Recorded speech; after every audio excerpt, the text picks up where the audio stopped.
De cette riche collection d'électrostatiques, typique des collections constituées dans les lycées français au XIXe siècle, nous avons extrait une sphère de laiton, un cylindre, de laiton également, ainsi qu'un bâton de matière synthétique qu'on peut électriser par frottement. Imaginés au XVIIIe siècle, des objets analogues ont servi à étudier au laboratoire le principe de la détection d'un nuage orageux. Le bâton, ou la sphère, une fois électrisée, représente le nuage. Le cylindre, auquel on a suspendu un bouquet de petites feuilles métalliques, est le détecteur. Ainsi, à partir des années 1750, Franklin et son ami londonien Compton simulent l'action d'un nuage électrisé sur une tige métallique isolée.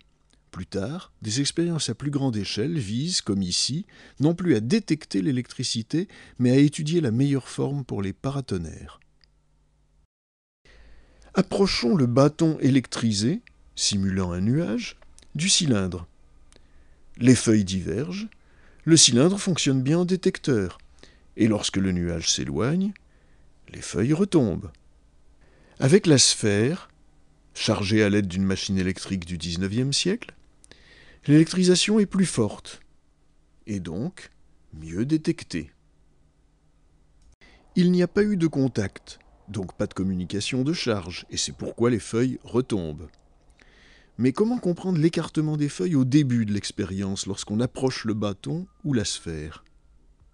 La réponse que l'on donne actuellement a été formulée par le savant allemand Epinus en 1759.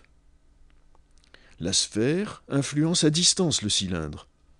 Électrisée négativement, elle repousse l'électricité négative contenue à l'intérieur du cylindre. Cette électricité se porte vers l'extrémité la plus éloignée, tandis que l'extrémité proche de la sphère s'électrise positivement. Pour mettre en évidence ce phénomène, observons ce qui se passe lorsqu'on ajoute un bouquet à la deuxième extrémité du cylindre. Quand on approche de ce cylindre un bâton électrisé, les feuilles suspendues aux deux extrémités du cylindre divergent.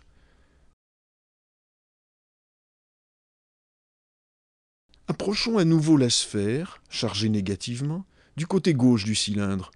À droite, les feuilles s'écartent comme précédemment. Mais cette fois, en touchant l'extrémité droite du cylindre, nous la relions à la terre, les feuilles retombent. Puis, éloignons la sphère, les feuilles s'écartent à nouveau. Que s'est-il passé ? Les charges négatives, chassées vers la partie droite du cylindre, ont pu s'écouler vers la terre à travers le corps de l'expérimentateur. Il ne reste plus alors, du côté gauche, que les charges positives. Lorsqu'on éloigne la sphère, ces charges positives se répartissent sur l'ensemble du cylindre. Les feuilles se repoussent parce qu'elles sont maintenant chargées positivement. On a ainsi obtenu par influence, donc par une action à distance, une électrisation du cylindre opposée à celle de la sphère.